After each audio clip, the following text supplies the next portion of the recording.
بسم اللہ الرحمن الرحیم۔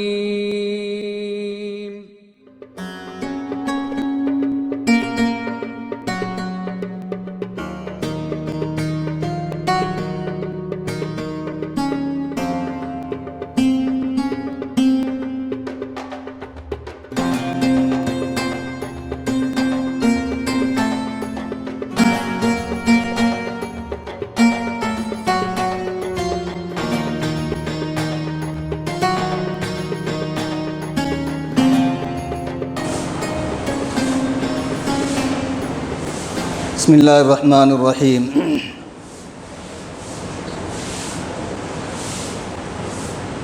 الحمد للہ رب العالمین والصلاة والسلام علی سید الانبیاء والمرسلین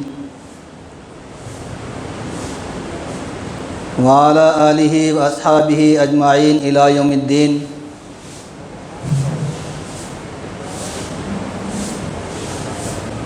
فاعوذ باللہ من الشیطان الرجیم، بسم اللہ الرحمن الرحیم۔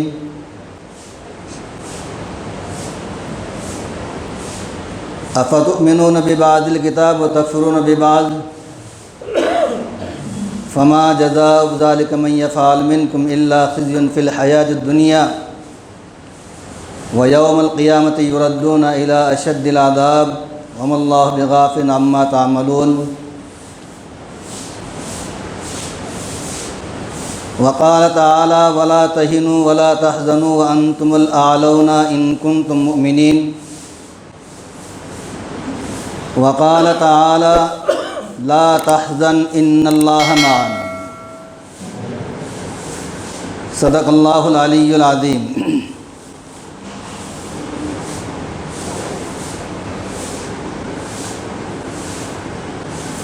محترم بزرگوں، اللہ تبارک و تعالیٰ نے دنیا کو بنایا،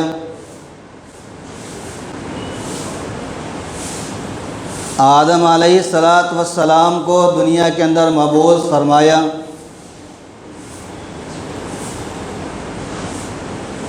اور آدم علیہ السلام کے ذریعے پوری دنیا میں انسانوں کا سلسلہ جاری کیا، اور ابتدائی آفرینش سے لے کر نبی کریم صلی اللہ علیہ وسلم تک مختلف ادوار میں، مختلف زمانوں میں، مختلف اقوام اور علاقوں کے علاوہ مختلف طبقات میں اللہ تبارک و تعالیٰ نے رہنماؤں کو مبعوث بھی فرمایا، اور لوگوں کو راہ راست بتانے کے لیے اللہ تبارک و تعالیٰ نے انبیاء علیہ السلام کو دنیا کے اندر بھیجا،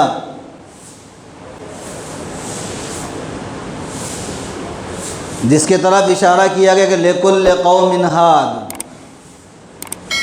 دنیا میں کوئی ایسی قوم نہیں ہے کہ اللہ تبارک و تعالیٰ نے ان کو راہ ہدایت بتانے کے لیے، اللہ تبارک و تعالیٰ کے اصول، ضابطوں، قاعدے اور قوانین کو بتانے کے لیے نبیوں اور رسولوں کو مبعوث نہ فرمایا ہو، بلکہ بعض اوقات تو ایک ہی علاقے، ایک ہی قوم میں مختلف کئی انبیاء کو اللہ نے مبعوث فرمایا۔ حضرت عیسیٰ علیہ السلام کے ساتھ حضرت یحییٰ، زکریہ اور دوسرے انبیاء کا جو ہے تذکرہ ملتا ہے۔ حضرت موسیٰ علیہ السلام کے دور میں حضرت ہارون علیہ السلام کو نبوت عطا کی گئی، یوشع کو دیا گیا، نون کو دیا گیا۔ تو کبھی کبھی اللہ تبارک و تعالیٰ نے حالات کے نزاکت کو محسوس کرتے ہوئے، ضرورت کو محسوس کرتے ہوئے جہاں رسولوں کو مبعوث کیا، وہیں نبیوں کو بھی مبعوث فرمایا، اور دنیا کی ہدایت کے سامان اللہ تبارک و تعالیٰ نے ہر دور میں کیے ہیں، تاکہ یہ انبیاء کرام اور یہ اللہ تبارک و تعالیٰ کے بھیجے ہوئے برگزیدہ بندے اللہ کے بندوں کو اللہ کی شریعت کی طرف، اللہ کے قوانین کی طرف، اللہ کے اصول اور ضابطے کی طرف بلائیں، اور اللہ کی جو ہے رضا کس میں ہے وہ ان کو جو ہے اس سے واقف کروائیں۔ یہ اللہ تبارک و تعالیٰ نے بہت طویل سلسلہ چلایا، اور نبی کریم صلی اللہ علیہ وسلم تک یہ سلسلہ چلتا رہا۔ آخری دور میں جب نبیوں اور رسولوں کی ضرورت ختم ہو گئی، اللہ کا پیغام مکمل طور پر دنیا والوں کے پاس پہنچ گیا، کوئی کمی باقی نہیں رہی۔ اس آخری دور میں اللہ تبارک و تعالیٰ نے نبی کریم صلی اللہ علیہ وسلم کو دنیا میں مبعوث فرمایا، اور نبی کریم صلی اللہ علیہ وسلم پر نبوت کے سلسلے کو ختم کر دیا گیا۔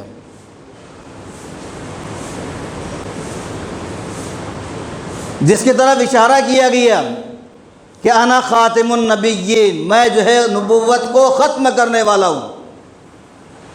اسی پر اکتفا نہیں کیا گیا، بلکہ اللہ کے نبی نے یہ بھی فرمایا کہ لا نبوت بعدی، اب میرے بعد کوئی نبوت کا سلسلہ باقی نہیں رہا۔ اب یہ نبوت کا جو کام ہے، یہ نبوت کی جو ذمہ داریاں ہیں، یہ نبوت کا جو سلسلہ اللہ تبارک و تعالیٰ نے انبیاء کرام کے توسط سے دنیا والوں کو جو دیا تھا، اللہ تبارک و تعالیٰ نے اس سلسلے کو ختم کر کے اب میری امت کے ذی شعور افراد، صاحب سمجھ لوگ، دین کی واقفیت رکھنے والے، دین کا جذبہ، دین کا احساس کرنے والے، اللہ تبارک و تعالیٰ نے ان کے ذمے یہ جو ذمہ داری سپرد کر دی کہ اب وہ کار نبوت کو، یا نبی کریم صلی اللہ علیہ وسلم کا جو پیغام اور جو آپ کی شریعت دنیا میں جو مبعوث کی گئی تھی، اب وہ دنیا والوں کے سامنے اس پیغام کو پہنچائے، اور دنیا والوں کو اللہ تبارک و تعالیٰ کی وحدانیت سے، دین اور شریعت کی جو ہے تو حقانیت سے، اور جو ہے دنیا اور آخرت کی کامیابی سے دنیا والوں کو واقف کرواتے رہیں۔ اللہ تبارک و تعالیٰ نے قرآن مجید میں اسی کی طرف اشارہ کر دیا ہے کہ دنیا میں جو کچھ بھی چل رہا ہے، چاہے وہ سابقہ ادوار میں ہو یا موجودہ دور میں ہو، سابقہ ادوار میں جو کچھ بھی ہوا، یقیناً اس دور کے جو ہے لوگوں کی نافرمانیاں، اس دور کے لوگوں کی اللہ تبارک و تعالیٰ سے جو ہے تو غفلت اور لاپرواہی، اللہ کے اصول اور ضابطوں سے جو ہے تو چھیڑخانی، یا اللہ کے اصولوں سے انکار، اس کے بنیاد پر ان کے اوپر آفتیں آتی رہی، اور اللہ تبارک و تعالیٰ ان کو زوال کا شکار کرتا رہا۔ اور جب نبی آئے اور انہوں نے دین حق کا پیغام پہنچایا، پھر اللہ تبارک و تعالیٰ نے اس قوم کو اٹھایا، مختلف ادوار میں اللہ تبارک و تعالیٰ نے قوموں کو اٹھایا، اور کبھی جو ہے تو زوال کا شکار بھی کیا ہے۔ دنیا میں جو سلسلہ ہے وہ کبھی یکساں کبھی نہیں رہا، ہر دور میں نشیب اور فراز آتے رہے، اور اتار اور چڑھاؤ کا جو ہے ہم نے دیکھا ہے۔ اور قرآن مجید میں اللہ تبارک و تعالیٰ نے وہ دور کے جو حالات ہیں، اس دور کے جو واقعات ہیں، اس دور کے جو زمانے کے نشیب اور فراز ہیں، اللہ تبارک و تعالیٰ نے قرآن مجید میں اس کو واضح انداز میں فرما دیا ہے۔ آپ حضرت نوح علیہ السلام کی جو ہے دور کو اٹھائیے، جب نافرمانیاں بڑھ گئی اور اللہ تبارک و تعالیٰ سے غفلت کا سلسلہ جو ہے عروج پر آ گیا، اللہ تبارک و تعالیٰ نے زوال کا شکار کر دیا، اور ایسا زوال آیا، ایسا جو ہے تو اللہ کا عذاب آیا کہ لوگوں کو یہ کہنا پڑا لا عاصم اليوم الا من امر اللہ، آج خدا کے سوا کوئی بچا نہیں سکتا۔ اور قرآن تو کہہ رہا ہے وَمَن يَعْتَصِم بِاللَّهِ فَقَدْ هُدِيَ إِلَىٰ صِرَاطٍ مُسْتَقِيمٍ، جو اللہ کی پناہ میں آئے گا، جو اللہ سے اپنی جو ہے تو بھلائی کو طلب کرے گا، جو اللہ تبارک و تعالیٰ سے اپنے لیے بھلائی کو طلب کرے گا، اللہ اس کو کامیابی دے گا، اور جو اللہ سے بغاوت کرے گا، جو اللہ کے ساتھ جو ہے نافرمانی اور سرکشی کا مظاہرہ کرے گا، اللہ تبارک و تعالیٰ ایسے نافرمانوں کو، ایسے سرکشوں کو اور باغیوں کو اللہ تبارک و تعالیٰ دنیا کے اندر باقی نہیں رکھتا۔ قوم ہود کو اٹھا کر دیکھیے، قوم صالح کو اٹھا کر دیکھیے، قوم شعیب کے واقعات ہمارے سامنے ہیں، حضرت موسیٰ علیہ السلام کے دور کے واقعات ہمارے سامنے ہے، اور خود حضرت عیسیٰ علیہ السلام کا دور بھی ہمارے سامنے موجود ہے۔ قرآن سب چیزوں کو بڑے واضح انداز میں اور پوری کھول کر جو ہمارے سامنے حقائق کو بیان کر رہا ہے کہ اگر غفلت کا مظاہرہ کیا گیا، لاپرواہی اختیار کی گئی، خدا سے بغاوت کی گئی، اللہ تبارک و تعالیٰ باغیوں سے اپنی زمین کو جو ہے تو پاک اور صاف کرتا رہتا ہے۔ لیکن ہمیں اللہ تبارک و تعالیٰ کا ایک پیغام یہ بھی ملتا ہے کہ اللہ نے فرمایا لا تحزن ان اللہ معنا، تم غمگین مت ہو جاؤ، اللہ تمہارے ساتھ ہے۔ اگر تم وفادار رہے، اگر تم خدا کے جو ہے تو خدائی کو تسلیم کرتے ہوئے اللہ کی وحدانیت کا اقرار کرتے رہے، نبی کی شریعت کا پاس اور لحاظ رکھا، اللہ تبارک و تعالیٰ ہم کو جو ہے تو زائل نہیں کرے گا، اللہ تبارک و تعالیٰ اس قوم کو جو ہے تباہ اور برباد نہیں کرے گا جو خدا کی وفادار ہے، جو خدا کے فرما بردار ہے، جو شریعت کے علم بردار ہے، جو اسلام کے خوگر اور اسلام کے اصولوں پر عمل کرنے والے ہیں۔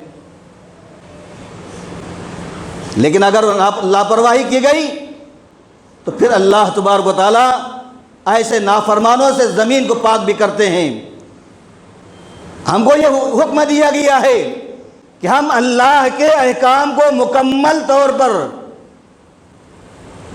اس میں کوئی کمی زیادتی قابل قبول نہیں ہوگی، ہم اپنے طرف سے کوئی قطر بیعت کرنا چاہے نہیں کر سکتے، یہاں تک کہ نبیوں کو بھی اس کا اجازت نہیں دی گئی کہ وہ اللہ کی شریعت میں، اللہ کے اصول اور ضابطے میں اپنے طرف سے کوئی ملاوٹ کر دے یا اس میں سے کسی چیز کو کم کر دیں۔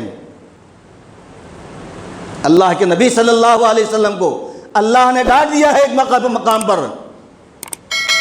یا لما تحرم ما احل اللہ لک، اے نبی اللہ نے جس کو حلال کر دیا ہے اس کو حرام کرنے کی، حرام تصور کرنے کی آپ کو کس نے اجازت دی ہے؟ ایک واقعہ ہے قرآن مجید میں، کیا آپ نے مظافر یا جو ظافر کا جو ہے غذا ہوتی ہے اس کو کھانے سے اس لیے انکار کر دیا کہ اس میں یہ بتایا گیا کہ جو فلاں اور فلاں چیزیں ہیں اور وہ کھانے کے بعد آپ کے منہ سے بدبو آتی ہے، آپ نے کہا کہ میں اس کو کبھی استعمال نہیں کروں گا۔ اللہ نے کہا کہ لما تحرم ما احل اللہ لک، خدا نے حلال کیا ہے، اور جب اللہ نے حلال کیا ہے تو پھر تم کو حرام قرار دینے کی اجازت کس نے دی؟ جب نبی کو اجازت نہیں ملی تو ہم تو امت ہے، ہم تو نبی کے جو ہے تو نام لیوا ہے، آپ کے جو احکام پر عمل کرنے والے اور اللہ کی شریعت کے جو ہے پابند ہے، اللہ کی وحدانیت کا ہم نے اقرار کیا ہے، ہم کو کہاں اجازت مل سکتی ہے؟ تو معلوم یہ ہوا کہ ایک مسلمان اللہ تبارک و تعالیٰ کا وفادار ہے، اللہ کے وحدانیت کا اس نے اقرار کیا ہے، نبی کے نبوت کو تسلیم کیا ہے اور آپ کی رسالت کے اوپر عمل کرنے کا اس نے تہیہ اور عزم کیا ہے، تو ظاہری بات ہے کہ اپنے وعدے کے اوپر، اپنے عزم کے اوپر اور اپنے اقرار کی بنیاد پر اس کو آخر تک اس کے اوپر عمل کرنا پڑے گا۔ اگر عمل کیا تو آپ کامیاب ہوں گے، اور اگر اس کے اوپر عمل نہیں کیا اور لاپرواہی کا مظاہرہ کیا، اللہ تبارک و تعالیٰ دنیا کے اندر سزا دیں گے۔ قرآن میں جو آیت یہاں پیش کی گئی ہے، اللہ نے بڑے واضح انداز میں فرما دیا افتؤمنون ببعض الکتاب وتکفرون ببعض، کہ کیا تم اللہ کے کچھ احکام کو مانتے ہو اور کچھ کا انکار کر دیتے ہو؟ اللہ تبارک و تعالیٰ نے کہا اجازت دی ہم کو حکم دیا گیا مکمل طور پر اطاعت کا، الیوم اکملت لکم دینکم، دین مکمل ہو گیا، اس میں کوئی کمی اور بیشی باقی نہیں رہی، ہر چیز آپ کو دے دی گئی ہے، دنیا کے پیدائش سے لے کر دنیا کے اختتام تک جو کچھ ہونے والا ہے اللہ نے قرآن میں اور نبی کریم صلی اللہ علیہ وسلم نے حدیثوں میں اس کا مکمل طور پر تذکرہ فرما دیا ہے۔ فما جزاء ذلک من یفعل منکم الا خزی فی الحیات الدنیا۔ اب اگر کوئی ایسا کرے گا، کمی اور زیادتی کرنے کی جو ہے کوشش کرے گا، تو اللہ نے فرمایا فما جزاء ذلک من یفعل منکم، تم میں سے جو کوئی ایسا کرے گا اس کا بدلہ کیا ہے؟ الا خزی فی الحیات الدنیا، دنیا کے اندر ذلت اور رسوائی ہے۔ ویوم القیامت یردون الی اشد العذاب، اور اللہ تبارک و تعالیٰ قیامت میں شدید ترین عذاب کے اندر جو ہے مبتلا کر دے گا۔ واللہ اللہ ہر چیز کو جاننے والا ہے۔ وما اللہ بغافل عما تعملون، اللہ تمہارے اعمال سے جو ہے غافل اور لاپرواہ نہیں ہے، وہ سب کچھ جانتا ہے کہ تم کیا کر رہے ہو اور کیا نہیں کرتے ہو، اور تم کو کیا کرنا چاہیے تھا اور تم نے کس چیز کا انکار کر دیا ہے۔ مطلب یہ ہے کہ میں نے آغاز کیا تھا، اللہ ہمارے ساتھ ہے، اگر حق پر رہے، حق کے علمبردار رہے، حق کے داعی رہے اور حق کی جو ہے دعوت لوگوں کو دیتے رہے، اللہ تبارک و تعالیٰ ہمارے ساتھ۔ اس سلسلے میں حضرت مولانا علی میاں رحمۃ اللہ علیہ نے ایک واقعہ اپنی کتاب تاریخ دعوت و عظیمت میں لکھا ہے کہ آج سے 1250 سال پہلے پوری دنیا کے اندر مسلمانوں کا قتل عام ہو رہا تھا، اور ایک وقت وہ بھی آیا کہ 3 دن میں 18 لاکھ مسلمانوں کو ذبح کر دیا گیا۔ پورا عراق، پورا بغداد اور سعودی عرب اور عرب کے جو ہے وہ ممالک، ایران اور افغانستان اور خراسان، یہ سب مسلمانوں کے ملک، اور تاتاریوں نے حملہ کر کے 18 لاکھ 3 دنوں کے اندر مسلمانوں کو ذبح کیا ہے۔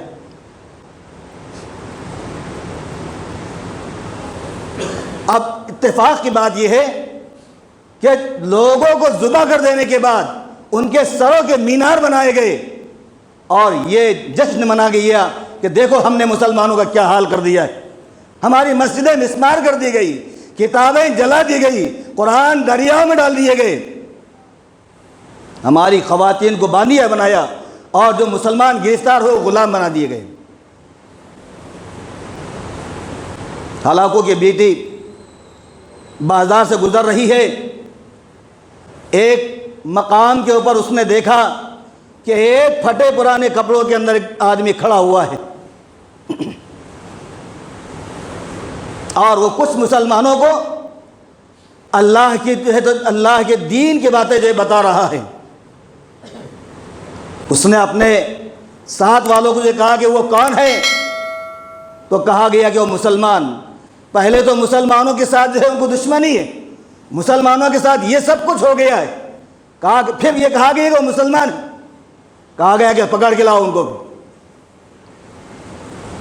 لایا گیا پکڑ کر، وہ گھوڑے کے اوپر بیٹھی ہوئی ہے، اور یہ پھٹے پرانے کپڑوں کے اندر بزرگ، کمزور، نحیف اور نازار اور دبلے پتلے کھڑے ہوئے گھوڑے کے سامنے، اور جو ہے کھڑے ہو کر اس نے جو ہے طمطراق سے بڑے غرور کے ساتھ پوچھا کہ بتاؤ تم کون؟ تو انہوں نے کہا کہ میں مسلمان۔ کہا کہ تم کو معلوم نہیں ہے کہ مسلمانوں کے ساتھ ہم نے کیا کیا ہے؟ تمہاری ہمت کیسی ہوئی ہمارے حکومت کے اندر باقی رہنے کی؟ کہا کہ تم خدا کو مانتے ہو؟ کہا کہ ہاں ہمارا اللہ پر ایمان ہے۔ کہا کہ خدا کس کے ساتھ ہے؟ کہا کہ اللہ اس کے ساتھ ہے جس کو کامیابی دنیا کے اندر مل رہی ہے،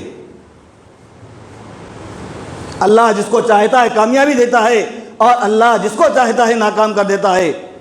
تو کہا کہ کامیابی ہمارے پاس ہے اور ناکامی تمہارے پاس ہے، تم یہاں کیسے باقی رہے؟ انہوں نے بڑے اچھے انداز میں بزرگ نے شہزادی کو جو ہے بتایا کہ آپ یہ سمجھ رہے ہو کہ تم کامیاب ہو؟ کامیاب وہ ہے جس کے ساتھ خدا ہے، اور ناکام وہ ہے چاہے وہ طاقت کے اندر کتنا بھی بڑا ہو، غرور میں کہیں آگے چلا گیا ہو، اور تکبر کے اندر وہ اپنے آپ کو ملوث کر چکا ہو، لیکن اس کے باوجود یہ ایک حقیقت ہے کہ اللہ اس کے ساتھ ہے جو اللہ کو مانتا، اللہ پر ایمان لاتا، اللہ کے احکام پر عمل کرتا ہے۔ کہا کہ اللہ ہمارے ساتھ، کہا کہ یہ ہو نہیں سکتا، کامیابی ہمارے ساتھ ہے، ہم نے اتنوں کو مار دیا ہے اور کچھ باقی نہیں رکھا تمہارا۔ تو انہوں نے کہا کہ تمہارے پاس مالدار ہونے کا کوئی ثبوت بھی ہے کیا؟ اللہ تمہارے ساتھ ہے یا تم بڑے ہو، اس کا کوئی ثبوت ہے کیا؟ بزرگ کبھی وہ دیکھیے کہ ان کے انداز ایک شہزادی سے بات کر رہے ہیں، قاتلوں کی شہزادی، اور خود بھی قاتل ہونے کے جو ہے تو قاتل بننے کی تیاری میں۔ کہا کہ ہمارے پاس اتنی بکریاں ہیں، اتنے اونٹ ہے، اتنے گھوڑے ہیں، اتنے جو فوج ہے، اور اتنا فلاں ہے، اتنے محلات ہے، اتنے باغات ہے، اتنی زمینیں ہیں، یہ سب کچھ ہمارے پاس ہے، اس لیے کامیاب ہم۔ کہا کہ تم بکریاں کیا کرتے ہو؟ کہا کہ ہم بکریاں چراتے ہیں۔ اور بکریاں کون چراتا ہے؟ تو کہا کہ ملازم چراتے ہیں۔ کہا کہ بکریاں پوری ایک ملازم چراتا ہے؟ کہا کہ نہیں، ہم شکاری کتے ان کے ساتھ رکھتے ہیں، جو شکاری کتے ملازمین کا ساتھ دیتے ہیں، حالات آئے تو بکریوں کو بچاتے ہیں۔ تو بڑے بزرگ نے کہا کہ جس طرح شکاری کتے پوری بکریوں کی حفاظت کرنے کے لیے تم نے لگا کے رکھے ہیں، کہا کہ شکاری کتے تم ہو، اور ہم بکریاں ہیں، ہماری حفاظت کے لیے اللہ نے شکاری کتوں کو جمع کیا۔ یہ سننا تھا، جلال میں آئی اور کہا کہ اس کا ثبوت ہو کہ تم کیسے جو ہے مسلمان، اور بڑی تفصیلات ہے اس کی۔ تو بہرحال یہ کہ بزرگ نے جو ثابت کر دیا کہ آج حالات اگر آ رہے ہیں تو ہم کو گھبرانے کی ضرورت نہیں ہے۔ اللہ تبارک و تعالیٰ بدعمالی کی بنیاد پر، ہماری کوتاہی لاپرواہی کی بنیاد پر شکاری کتوں کو دنیا میں چھوڑ دیتا ہے، اور وہ ہمارے ساتھ جو ظلم اور ستم کا معاملہ کرتے ہیں۔ لیکن محترم بزرگوں اور دوستو، اقبال نے بڑے اچھے انداز میں کہا ہے، تندیے باد مخالف سے نہ گھبرائے عقاب، یہ تو چلتی ہے تجھے اونچا اڑانے کے لیے۔ محترم بزرگوں، ظالم طاقتیں یہ سمجھ رہی ہے کہ ہم مسلمانوں کو کچل دیں گے، لیکن محترم بزرگوں اور دوستو، یہ بھی حقیقت ہے کہ لاپرواہی، کوتاہی اور جو ہے سستی اور کاہلی کا جو مظاہرہ ہم نے کیا ہے، اس کی یہ سزا ہم کو مل رہی ہے۔ آج ہم ہندوستان کی تاریخ اٹھا کر دیکھیے، ہمارے بزرگوں نے لاکھوں کی تعداد میں اپنے دین کا پیغام پہنچایا ہے، ہم نے ایک آدمی کے پاس بھی اللہ کے دین کا پیغام نہیں پہنچایا۔ ہم کوتاہی کر رہے ہیں، ہم مجرم ہیں خدا کے سامنے۔ لیکن محترم بزرگوں اور دوستوں، مایوس ہونے کی ضرورت نہیں ہے۔ خدا یہ کہہ رہا ہے، لا تقنطوا من رحمت اللہ، خدا کی رحمت سے مایوس مت ہو جاؤ، اٹھو اور آگے بڑھو، قدم بڑھاؤ۔ اللہ تبارک و تعالیٰ تمہارے قدموں کے ساتھ جو ہے تو تمہیں کامیابی دے گا۔ اسلام کے جو پوری تاریخ ہمارے سامنے، حضور اکرم صلی اللہ علیہ وسلم کے ساتھ کون تھا، حضرت موسیٰ کے ساتھ کون تھا، ایک ہارون تنہا 10,000 جو ہے تو جادوگروں کے درمیان میں، جو آپ کو ختم کرنے کے لیے، حق کو جو ہے مٹانے کے لیے میدان میں آئے تھے، اور تنہا موسیٰ علیہ السلام 10,000 جادوگروں میں تنہا کھڑے تھے، اور حضرت ہارون پیچھے کھڑے ہوئے۔ تاریخ ہمارے سامنے کیا ہوا؟ موسیٰ علیہ السلام کو اللہ نے حکم دیا، جب وہ جادو کر رہے ہیں تو ظاہری بات ہے کہ موسیٰ کے پاس جادو نہیں ہے، اللہ کی طاقت ہے۔ اللہ نے حکم دیا تم عصا پھینکو، اور حضرت موسیٰ علیہ السلام نے عصا زمین پر ڈال دیا، سارے سانپوں کو نگل گیا، سارے جو ہے تو جادوگر یہ کہنے پر مجبور ہوئے، آمنا بے موسیٰ و ہارون، کہ ہم موسیٰ اور ہارون کے خدا پر ایمان لائے۔ ایک واقعہ ہے، آمنا بے موسیٰ و ہارون، ہم نے موسیٰ کے خدا پر ایمان لایا، ہارون کے خدا پر ایمان لایا۔ فرعون جلال میں آیا اور اعلان کر رہا ہے کہ لَأُقَتِّلَنَّكُم مِّن خِلَافٍ، میں تمہارے مخالف سے میں ہاتھ اور پیر کاٹ دوں گا، لَأُصَلِّبَنَّكُم، تم کو پھانسی پر چڑھا دیا جائے گا۔ لیکن اللہ تبارک و تعالیٰ نے نہ قتل ہونے دیا، نہ پھانسی پر چڑھنے دیا، اور وہ جب میدان سے نکلے سمندروں میں اللہ نے راستہ دے دیا۔ یہ امت مایوس ہونے کے لیے نہیں ہے، اسی لیے اللہ نے حکم دیا ہے، اور قرآن میں فرمایا لا تہنوا ولا تحزنوا وانتم الاعلون ان کنتم مؤمنین۔ ایمان شرط ہے، ایمان کے جو ہے تو تقاضے کے اوپر عمل ہماری جو شرط ہے۔ ایمان اگر نہیں رہا، اللہ کے احکام پر عمل نہیں رہا، خدا پر یقین نہیں رہا، نبی کریم صلی اللہ علیہ وسلم پر ہمارا ایمان واقعی اس انداز پہ نہیں رہا، تو محترم بزرگوں اور دوستو، ہمارا کوئی ایمان ہم کو کام نہیں آنے والا، بلکہ یہ ایمان کمزور ایمان ہے، اور کمزور ایمان کی بنیاد پر ہم جو سمندر کو پار نہیں کر سکتے۔ محترم بزرگوں اور دوستو، تین جو ہے بیماریاں ہم مسلمانوں میں خاص طور پر جو ہے چل رہی ہے۔ ایک ہے سستی، دوسرے ہے مستی، اور تیسرا ہے زبردستی۔ جب ہم اچھے رہتے ہیں تو ساری ہوٹلیں آباد ہوتی ہیں، کان میں بالی، ہاتھ میں پیالی، اور زبان سے جو ہے تو پوری دنیا کی کہانیاں چلتی رہتی ہیں۔ یہ سب ہمارے پاس ہوتا ہے، پھر یہ احساس نہیں ہے کہ اب رات ہو رہی ہے، صبح فجر میں اٹھنا ہے۔ دنیا کے ایکٹروں کو دیکھا ہم نے، بڑے بال کاٹے، ادھر سے ادھر رکھے، ادھر رکھے۔ ہمارے پورے نوجوانوں نے شروع کر دیا۔ نبی کی شریعت نہیں ان کو معلوم، داڑھی تو واجب ہے۔ اللہ کے نبی نے فرمایا افشو اللحیٰ، داڑھیاں بڑھاؤ، قصوا الشوارب، مونچھ کاٹو۔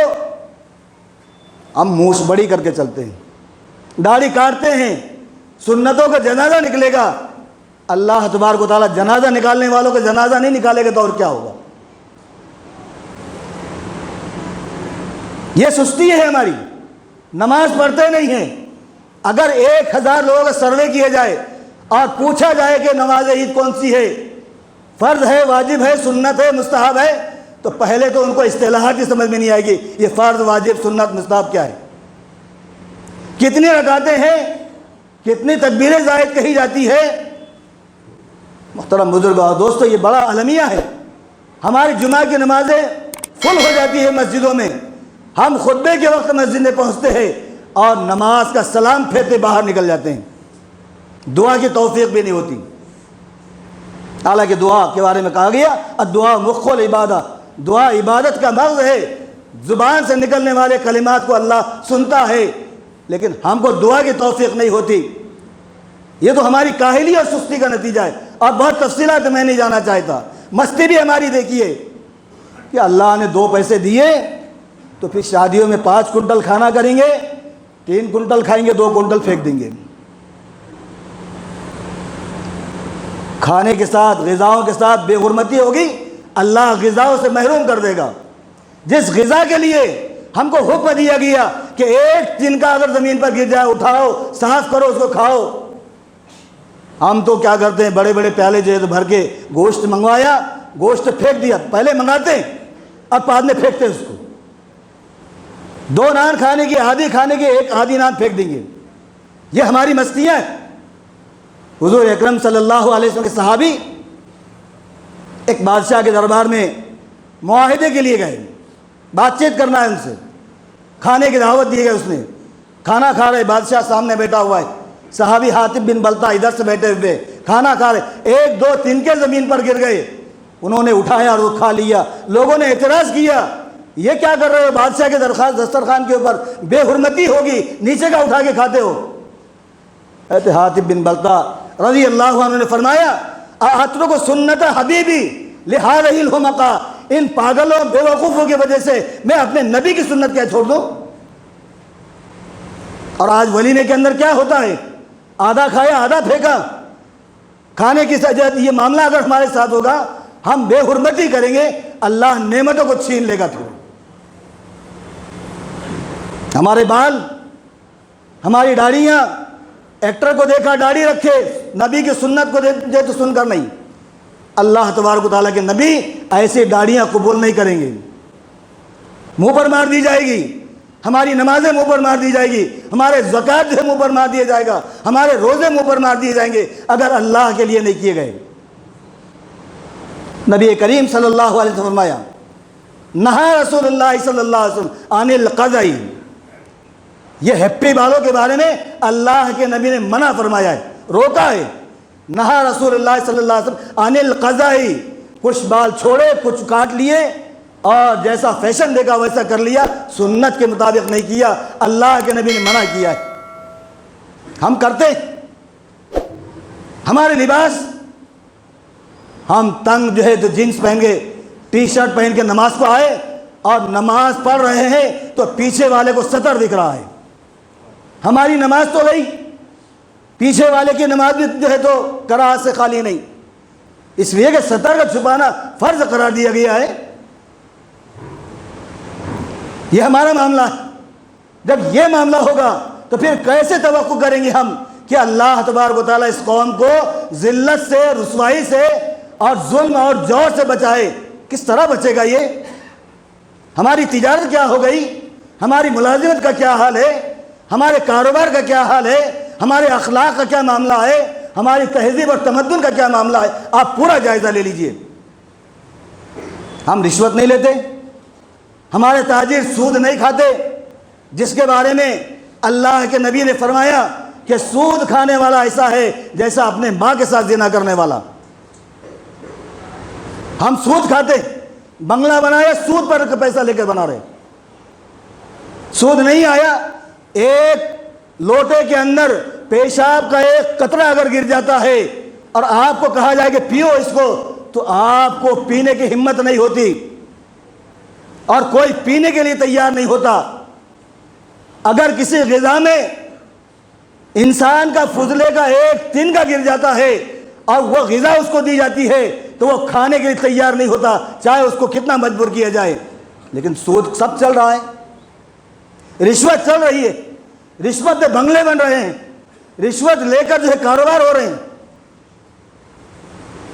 تو محترم بزرگوں اور دوستو, اللہ کیسے اٹھائے گا, کیسے سربلندی ملے گی, اللہ کس طرح ظلم اور ستم سے ہمارے کو بچائے گا, دنیا کی طاقتیں سے کس طرح ہماری حفاظت ہوگی؟ محترم بزرگوں اور دوستو, اس پہ سوچنے کی ضرورت ہے. اللہ تبارک و تعالیٰ نے قرآن کی ان آیتوں میں ہم کو یہ حکم دیا ہے کہ تم ڈرو اور گھبراؤ مت, اللہ پر یقین کامل اور نبی کریم صلی اللہ علیہ وسلم سے محبت اور شریعت کے اوپر عمل کرنے کا عزم, 3 چیزیں لے کر چلو, اللہ تبارک و تعالیٰ کامیابی دے گا. خدا سے کے ذات پر مکمل ایمان, کامل ایمان, کمزور ایمان نہیں. ہاں اللہ سب کچھ کرتا ہے, اللہ پر ایمان کافی نہیں ہوگا, یہ جو ہے عمل سے بتانا ہوگا. حضور سے محبت, اللہ کے نبی نے فرمایا لا یکون احدکم حتی لا یکون مؤمن حتی اکون احب الیہ من والدہ وولدہ. تم مومن نہیں ہو سکتے جب تک کہ تمہارے ماں اور باپ اور تمہاری اولاد سے زیادہ میری محبت تمہارے دلوں کے اندر نہ ہو.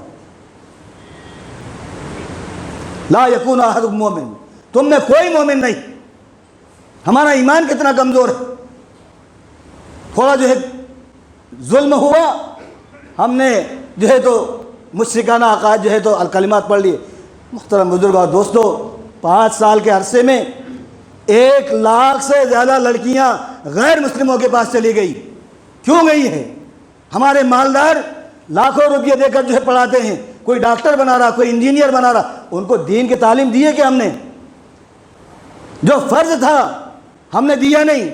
ہاسٹل میں لے جا کر رکھا, گاڑی لے جا کر اس کو دی, خرچ کا پیسہ اس کو دے رہے ہیں, اور اخلاق کا, تربیت کا جو ہے پورا فقدان. اس کو نہیں معلوم شریعت کیا ہے, اس کو نہیں معلوم خدا کے اوپر ایمان کیسا ہونا چاہیے, اس کو حضور کی حیثیت اس کو معلوم نہیں ہے, اس کو اسلام کے اصول معلوم نہیں ہے.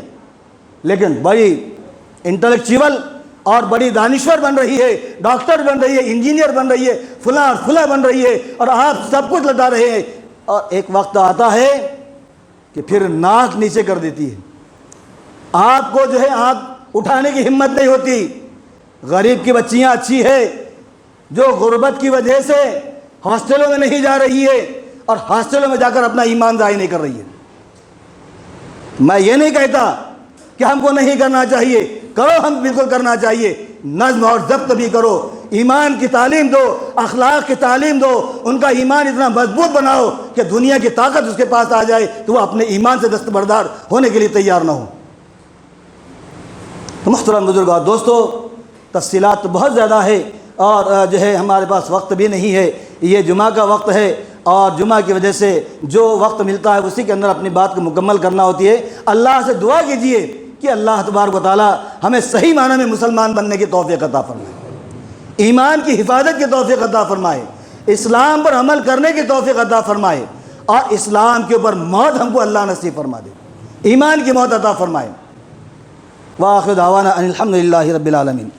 محترم حضرات، ایک اہم اور ضروری بات آخر میں، جیسا کہ آپ حضرات کے سامنے ہر ہفتے آتی رہتی ہے اور آپ لوگوں کو اس بات کا اچھی طرح علم ہے کہ وہ بات کیا ہوتی ہے۔ اللہ کا فضل و کرم ہے کہ جس مسجد میں ہم نماز پڑھ رہے ہیں، اس مسجد کی حفاظت کے لیے اللہ نے جیسا نظم کیا، اللہ تبارک و تعالیٰ نے ویسا ہی ایک بڑا رفاعی ادارے میں بھی اس کو تبدیل کر دیا۔ ملک کے اندر ہم اگر یہ کہا جائے کہ یہ واحد ادارہ ہے جو مسجد سے چل رہا ہے تو ہم کو کوئی شرم نہیں ہوگی، اس میں ہم کو اس میں معاملے میں کوئی ملال نہیں ہے، بلکہ ہم فخر کے ساتھ کہہ سکتے ہیں کہ اورنگ آباد میں ایک ادارہ ایسا بھی ہے جو اس انداز سے فلاحی کام کر رہا ہے کہ جو شاید ہندوستان میں کہیں بھی نہیں، یہاں تک کہ عرب ملکوں میں بھی اس کی توفیق نہیں ہوتی۔ جہاں سب کچھ ہے، خدا نے سب کچھ دیا لیکن توفیق نہیں دی۔ گھر خدا توفیق نہ دے انسان کی بس کی بات نہیں، یہ خدا کی توفیق سے ہو رہا ہے۔ اور ظاہری بات ہے کہ 1600-1800 لوگوں کو روزانہ 2 وقت کھانا کھلانا، ایک شادی کے لیے ہم پریشان ہوتے ہیں، 500-1000 لوگوں کو دعوت دیے تو مہینے سے پہلے سے نظم کرتے ہیں، یہاں روز کا معمول 1500-1600-1800 لوگ کھانا کھاتے ہیں۔ کوئی غریب آیا تو بھوکا نہیں جاتا، ضرورت مند کی ضرورت پوری ہوتی ہے، کوئی سہارا نہیں ہے تو یہاں ٹھہرنے کا نظم ہوتا ہے، ہماری بچوں کے تعلیم کا نظم ہے، اور کسی کے انتقال ہو جائے ضرورت مند کا تو اس کے لیے اس سامان کی ضرورت ہے، اللہ کے فضل و کرم سے یہاں سے اس کو فراہم کیا جاتا ہے اور سپلائی کیا جاتا ہے کہ لے کے جاؤ اور اپنی ضرورت پوری کرنے کے بعد واپس لا کے رکھ دو، یہاں تک کہ کھانا بھی تمہارے پاس لے کے جاؤ۔ ایک بڑا کام، بڑا ادارہ ہے، اور اتنے بڑے ادارے کے اندر تقریباً 10 سے 12 لوگ جو ہے اپنے خدمات انجام دے رہے، شب و روز، رات بھر بھی کام کرنا، دن بھر بھی کام کرنا، کھانا پہنچانا، کھانا لے کر سامان لے کر آنا اور مختلف چیزیں ہیں، یہ سب چیزیں انجام دینا یقیناً بہت بڑا کام ہے۔ یہ اللہ کے فضل و کرم سے ہمارے اپنے تعاون، ہماری اپنی اعانت اور ہماری اپنی امداد کی بنیاد پر ہوتا ہے، کوئی من اور سلوہ ناظر نہیں ہوتا، کسی کا کوئی یہ نہیں ہے کہ میں سب کچھ کر لوں گا، بلکہ اللہ کے بندے کرتے ہیں، اللہ جن کو توفیق دیتا ہے وہ دیتے ہیں، اور اللہ کے توفیق سے یہ کام چل رہا ہے۔ ایک طویل عرصے سے، تقریباً 1.5 سال سے ملک کے حالات ہی نہیں بلکہ پوری دنیا کے حالات منجمد ہو چکے ہیں، لوگ ملازمتوں سے برطرف ہو گئے، کسی ملازمتیں چلی گئی، کاروبار یہ ہو گیا فلاں فلاں، اور کئی اداروں میں ملازمین کی تنخواہ ہی نہیں ہے، یہاں پر بھی ایسی حال ہے۔ گزشتہ 1 سال کے دوران میں جو وصولی ہونا چاہیے تھا لوگوں کے اندر جو ہے تو مالی اعتبار سے کمزوری کی بنیاد پر، وہ تقریباً بہت ساری جو ہے تنخواہیں نہیں ہوئی، اور جو نظم یہاں چل رہا ہے وہ بھی بہرحال برابر چل رہا ہے۔ اس لیے آپ حضرات سے اپیل اور درخواست بار بار کی جاتی ہے، ہر ہفتہ یہ اپیل کی جاتی ہے کہ ایک بڑا کام ہے، آپ کے تعاون سے چل رہا ہے، کسی حکومت کے جو ہے یہ تو امداد پر نہیں ہے، حکومت کے ادارے بھی فیل ہو جاتے ہیں، اللہ تبارک و تعالیٰ اپنے اداروں کو باقی رکھتا ہے۔ 1 روپیہ 2 روپیے 5 روپیے 10 روپیے ہم جو اللہ کے نام پر دیتے ہیں، اللہ اس کے اندر برکت عطا فرماتا ہے۔ آپ اس بات کو ذہن میں رکھیے کہ آج میں 2 لوگوں کو چائے نہیں پلاؤں گا، ظاہری بات ہے کہ جب ہمارے پاس 2-5 لوگ آئے تو ہم کو احتراماً چائے پلانا پڑتی ہے، 200-500 روپئے 25 روپئے خرچ ہو جاتے ہیں، کوئی ثواب تو نہیں ملتا، اخلاق کا جو مظاہرہ ہوتا ہے۔ اس لیے آپ سے اپیل کی جاتی ہے بار بار کہ یہ جو ادارہ چل رہا ہے اس کو باقی رکھنے کے لیے ہماری اعانتیں، ہماری مدد، ہمارا تعاون جو ہے سب سے بڑی جو ہے تو بنیادی چیز ہے۔ اس لیے ہمارے لوگ جو آپ کے پاس آ رہے ہیں مسجد کے انتظام کے، میری آپ سے اپیل اور درخواست ہے کہ کوئی فرد ان کو محروم نہ کریں، جو ہو سکتا ہے کریں، ہم سے جتنا ہوتا اتنا کریں، اللہ آپ کو پابند نہیں کرتا، آپ کو اتنا ہی کرنا پڑے گا۔ تو جو لوگ ہمارے سامنے ہیں ان سے پھر دوبارہ اپیل کی جاتی ہے کہ اللہ تبارک و تعالیٰ نے آپ کو دیا ہے، اللہ تبارک و تعالیٰ کی نعمتیں آپ کو مل رہی ہے، اللہ کی نعمتوں میں سے اللہ کی عطیات میں سے اور اللہ تبارک و تعالیٰ کی جو نعمتیں تمہارے اوپر ہو رہی ہے اس میں اللہ کے ان نیک بندوں کو جو ہے محروم نہ کرنا، بلکہ ان کے تعاون کرنا، ان کی اعانت کرنا اور ان کی مدد کرنا جو ہماری ذمہ داری۔ ابھی تھوڑی دیر پہلے بہت ساری تفصیلات سننے کو ملیں کہ گھاٹی میں کیسے کیسے پریشان لوگ آتے ہیں۔ اللہ کا فضل سے یہاں کھانے کا نظم ہوتا ہے، ان کی امداد کا جو ہے سامان ہوتا ہے، ٹھہرنے کا انتظام ہو جاتا ہے، تو وہ بڑی دعائیں دیتے ہیں، اور میں یہ صاف طور پہ کہتا ہوں کہ ان کی دلوں سے نکلنے والی دعائیں، جو ضرورت مند ہے ان ضرورت مندوں کے دل سے نکلنے والی دعائیں اس ادارے کو چلا رہی ہے۔